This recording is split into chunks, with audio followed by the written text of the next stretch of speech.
வணக்கம் ஃப்ரெண்ட்ஸ், நான் உங்கள் பிரபாரம் பேசுகிறேன். 6th வரலாறுல முதல் பருவத்தில் 4வது படம் தமிழ்நாட்டின் பண்டைய நகரங்கள். அதோடைய தொடர்ச்சி தான். புகாரை பற்றி பார்த்து முடிச்சுட்டு இப்போ நம்ம பார்க்கக்கூடிய டாபிக் மதுரை. மதுரை பார்த்திங்கன்னா வணிக நகரம் சொல்லலாம். வணிக நகரம்னு என்ன சார்? வியாபாரம் நல்லா நடந்திருக்கு, அதனால் வணிக நகரம் சொல்லுவாங்க. மதுரைக்கு தூங்கா நகரம்னு ஒரு பேர் இருக்குது. காரணம் என்ன சார்? பகல் நேர கடைகளுக்கு பேர் நாலங்காடி, இரவு நேர கடைகளுக்கு பேர் அல்லங்காடி. பகல் நேரத்தில் எப்படி பெண்கள் தைரியமாக கடைக்கு போயிட்டு வந்தாங்களோ அதே மாதிரி தான் இரவு நேரத்துலையும் போயிட்டு வந்தாங்க. அதனால தான் மதுரைக்கு பேர் தூங்கா நகரம். சங்கம் வைத்து தமிழ் வளர்த்த நகரம் அப்படின்னு சொல்லுவாங்க. கடைச்சங்க காலத்தில் வாழ்ந்த தமிழ் புலவர்களுடைய எண்ணிக்கை 49 பேர்.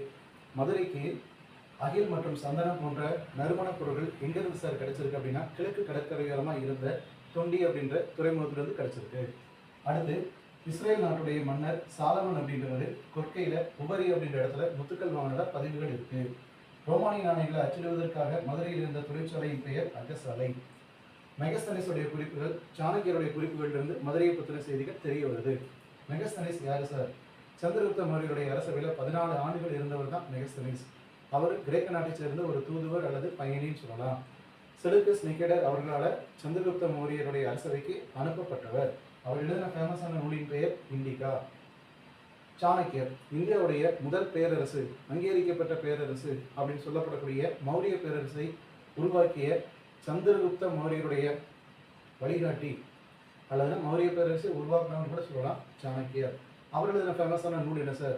ஒரு அரசாங்கம் எப்படி நடத்தலாம், அரசாங்கத்துக்கான வருமானம் எப்படி கொண்டு வரலாம், அப்போ அரசாட்சி மற்றும் பொருளாதாரம் இது ரெண்டு சார்ந்த நூல் தான் என்னது? அர்த்தசாஸ்திரம். அது எழுதினவர் தான் சாணக்கியர். சாணக்கியருக்கு வேறு ஏதாவது பேர் இருக்கா சார்? கௌட்டில்யர். அடுத்து மதுரையுடைய சுத்திக்கை இருந்த கோட்டைக்கு வெளியே இருந்த அந்த அகழி யானையே உள்ளே போனால் கூட தெரியாத அளவுக்கு பெரிய ஆழமான அகழிகளாக இருந்திருக்கு. கொற்கையில் காயல் அப்படின்றது சிறப்பு வாய்ந்த துறைமுகமாக இருந்திருக்கு. புகாரை பார்த்தாச்சு, மதுரையும் முடிச்சு. அடுத்து என்ன சார்? காஞ்சி. பாட ஆரம்பிக்கும்போது சொல்லிட்டேன், கல்வி நகரமாக காஞ்சிபுரம் சொல்லியாச்சு. அப்போ அந்த கல்வியில் கரையில்லாத காஞ்சி அப்படின்னு சொன்னவர் யார் சார்? அப்பர்.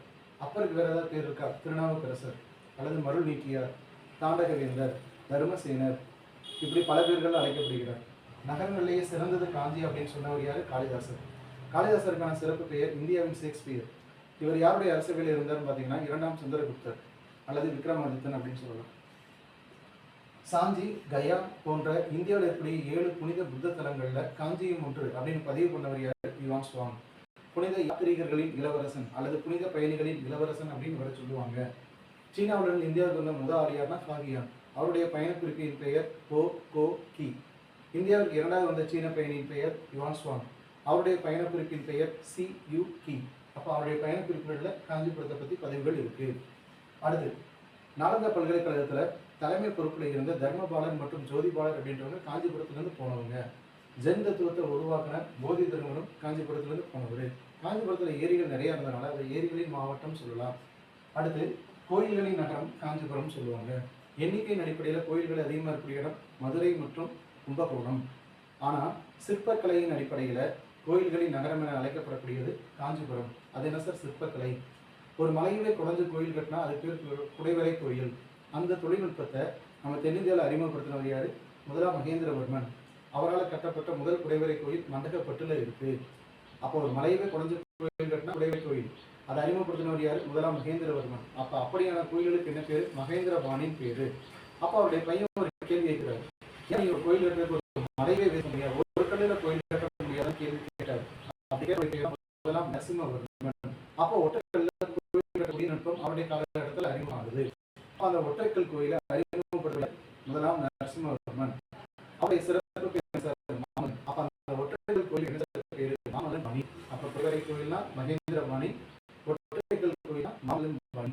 ஒரு கல்லுக்கு இன்னொரு கல் வச்சு கட்டக்கூடிய கோயிலுக்கு பேர் கட்டுமான கோயில். அப்படி நம்ம இந்தியாவில் கட்டப்பட்ட முதல் கட்டுமான கோயில் காஞ்சி கைலாசநாதர் கோயில். அந்த தொழில்நுட்பத்தை அறிமுகப்படுத்தினவர் யாருன்னா 2ஆம் நரசிம்மவர்மன். சார், 2 பேருடைய பேர் முதலாம் நரசிம்மவர்மன், 2ஆம் நரசிம்மவர்மன் 2 பேருடைய பேர் ஒரே மாதிரி வர்றதுனால தான் முதலாம் நரசிம்மவர்மன் அறிமுகப்படுத்தின பாணிக்கு என்ன பேர்? மாமல்லன் பாணி. அப்போ 2ஆம் நரசிம்மவர்மன் அறிமுகப்படுத்தின பாணிக்கு என்ன சார் பேர் வரும்? ராஜசிம்மன் பாணி. காஞ்சி கைலாசநாதர் கோயில் பேர்லேயே பாருங்க, சிவன் கோயில். அப்போ கட்டுமான கோயில், சிவன் கோயில், காஞ்சி கைலாசநாதர் கோயில். அறிமுகப்படுத்தினவர் யாரு? 2ஆம் நரசிம்மவர்மன். அதனால அதுக்கு என்ன பேர்? ராஜசிம்மன் பாணி. அதே மாதிரி ஒரு விஷ்ணுவோட கோயில், அதே காஞ்சிபுரத்தில் வைகுண்ட பெருமாள் கோயில். அதை அறிமுகப்படுத்தினவர் யார் சார் அப்படின்னா 2ஆம் நந்திவர்மன். அப்போ அந்த வழியினான கோயிலுக்கு என்ன சார் நந்திவர்மன் பாணி. அப்போ மகேந்திர பாணி, மாமல்லன் பாணி, ராஜசிம்மன் பாணி, நந்திவர்மன் பாணி, இப்படி எல்லா வகையான கோயில்களும் குடைவரை கோயில், ஒற்றைக்கல் கோயில், கட்டுமான கோயில், இப்படி எல்லாமே காணப்படக்கூடிய இடம் தான் காஞ்சிபுரம். நம்ம ஏற்கனவே படிச்சிருக்கோம் இல்லையா, சிற்ப கலைக்கூடம் அப்படின்னு அழைக்கப்படக்கூடியது மகாபலிபுரம் அல்லது மாமல்லபுரம். இப்போ நான் சொன்ன குடைவரை கோயில், ஒற்றைக்கல் கோயில், கட்டுமான கோயில், இது எல்லாம் எக்ஸ்ட்ரா ஒன்று புடைப்பு சிற்பம். இது 4 விதமான சிற்ப கலையும் காணப்படக்கூடிய இடம் தான் மகாபலிபுரம். இந்தியாவில் வேற எங்கேயும் பார்க்க முடியாது. புடைப்பு சிற்பம்னு என்ன சார், இப்படி கல்லில் செதுக்கப்பட்ட, இப்போ போர்டில் எழுதியிருக்கேன்ல, இந்த எழுத்து போய் பின்னாடி பார்க்க முடியுமா? முடியாது. அதே மாதிரி தான் சிலையுடைய முன்பகுதி மட்டும்தான் தெரியும், பின்பகுதியை பார்க்க முடியாது. அப்படி இருக்கிற பேர் தான் புடைப்பு சிற்பம். இந்தியாவுடைய பிடிச்சிருக்கிறதுக்கு சிறந்த எடுத்துக்காட்டு அர்ஜுனன் தபசு. இப்போ நான் சொன்ன குடைவரை கோயில், ஒற்றைக்கல் கோயில், கட்டுமான கோயில், புடைப்பு சிற்பம் அத்தனையும் காணப்படக்கூடிய இடம் தான் என்னது மகாபலிபுரம். அது எங்கே இருக்கு? காஞ்சிபுரம் மத்தியில் இருக்கு. இதோட இந்த பாடம் முடிவுக்கு வருது. நன்றி.